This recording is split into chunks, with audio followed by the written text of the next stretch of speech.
बिस्मिल्लाहिर्रहमानिर्रहीम। अस्सलाम वालेकुम। सबसे पहले हमेशा की तरह आपसे रिक्वेस्ट है कि अगर अभी तक आपने चैनल को सब्सक्राइब नहीं किया तो काइंडली सब्सक्राइब कर लीजिए और बेल आइकन को भी प्रेस कर लीजिए ताकि आने वाली न्यू वीडियोस की नोटिफिकेशंस आपको बर वक्त मिल सके। आज जिस टॉपिक पर हम बात करेंगे वो है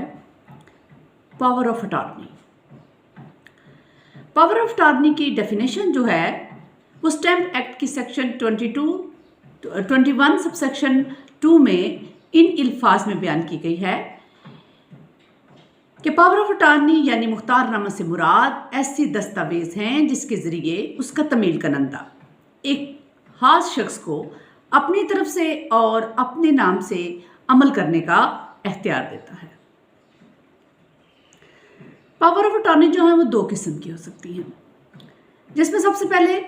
स्पेशल पावर ऑफ अटॉर्नी है जिसको मुख्तारनामा खास कहा जाता है।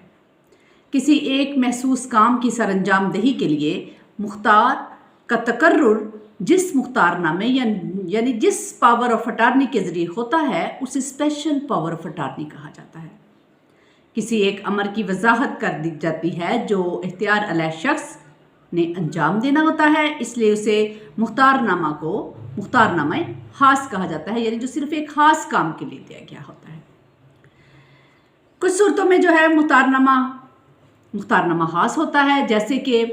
किसी मुकदमे की पैरवी की खातिर कोई शख्स अपनी तरफ से किसी दूसरे शख्स को स्पेशल पावर ऑफ अटॉर्नी देता है कि वो उसकी जगह पे उस मुकदमे की पैरवी करे, उसमें जवाब दावत दे या उसमें मुसालहत करे या उसकी तरफ से तमाम अमूर जो हैं वो सरअंजाम दे। इसी तरह किसी जायदाद को वागजार कराने की हद तक भी कोई बंदा अपनी तरफ से किसी शख्स को मुकर्रर कर सकता है और उसे स्पेशल पावर ऑफ अटॉर्नी दे सकता है। इसी तरह तीसरी जो इसकी एक तरीका है वो ये है कि किराया वसूल करने के लिए कि एक शख्स किसी दूसरे शख्स को स्पेशल पावर ऑफ अटॉर्नी अता करता है कि वो उसकी तरफ से उसकी जायदाद के जो किरायाजात हैं वो वसूल करे, इसी तरह जिस तरह वो शख्स खुद वसूल करता था। इसका चौथा तरीका है कि किसी महसूस जायदाद को बै करने के लिए, यानी एक शख्स अपनी किसी जायदाद को बेचने के लिए किसी दूसरे शख्स को स्पेशल पावर ऑफ अटॉर्नी अता करता है कि वो शख्स उसकी तरफ से उसके नाम से इस जायदाद को खरीद सकता है या बेच सकता है। ऐसी सूरत में जो इख्तियार अलैह होता है, जिस शख्स को पावर ऑफ अटॉर्नी दी गई होती है, सिर्फ वही ये काम सर अंजाम दे सकता है जिसकी वजाहत और सराहत मुख्तारनामे में कर दी जाती है। जब ऐसा महसूस काम हो जाता है तो स्पेशल पावर ऑफ अटॉर्नी की कानूनी हैसियत जो है वो जो उसकी लीगल पोजीशन है वो ख़त्म हो जाती है और मुख्तारनामा जो है वो सीगा मुतकल्लम में लिखा जाता है। दूसरी किस्म जो पावर ऑफ अटॉर्नी की है वो है जनरल पावर ऑफ अटॉर्नी, यानी मुख्तारनामा आम। अगर मुख्तारनामा की नौयत इस किस्म की हो कि उसमें जिस शख्स को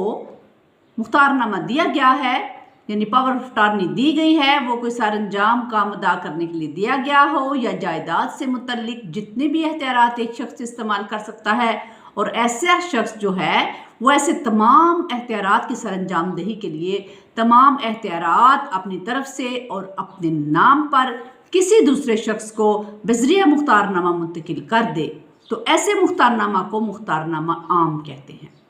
यानी स्पेशल पावर अटॉर्नी में हमने देखा कि सिर्फ एक महसूस काम को सरअंजाम देने के लिए दूसरे शख्स को पावर ऑफ अटॉर्नी अता की जाती है तो उसको स्पेशल पावर ऑफ अटॉर्नी कहते हैं। लेकिन अगर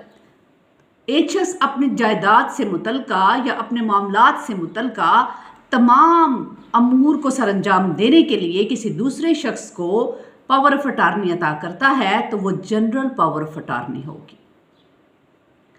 आम से यही मुराद है कि मुंतकिल अलैह को हर किस्म के इख्तियारात हासिल होते हैं और ये मुख्तारनामा आम यानी जनरल पावर ऑफ अटॉर्नी जो है इसको रजिस्टर्ड कराना लाजमी होता है, क्योंकि इसकी जो इख्तियारात हैं वो वसी हैं। स्पेशल पावर ऑफ अटॉर्नी तो एक काम को सरअंजाम देने के लिए है या किसी ख़ास काम को सरअंजाम देने के लिए है, लेकिन जो जनरल पावर ऑफ अटॉर्नी है वो एक शख्स अपनी तमाम मामलात जायदाद के और दूसरे तमाम मामलात के लिए एक इंसान को देता है جو اس کی طرف سے تمام معاملات کے جو امور ہیں ان کو سر انجام دیتا ہے، اس لیے یہ جنرل پاور آف اٹارنی ہے اور اس کی اہمیت زیادہ ہے، اس لیے اس کو رجسٹر کرانا جو ہے وہ لازمی قرار دیا گیا ہے۔ یہ تھا پاور آف اٹارنی کے متعلق اس کا مختصر تعارف کہ پاور آف اٹارنی جو ہے وہ کتنی قسم کی ہوتی ہیں۔ انشاءاللہ نیکسٹ نیو ٹاپک کے ساتھ آپ کی خدمت میں حاضر ہوں گے۔ اللہ تعالیٰ آپ کا اور میرا حامی و ناصر ہو۔ شکریہ۔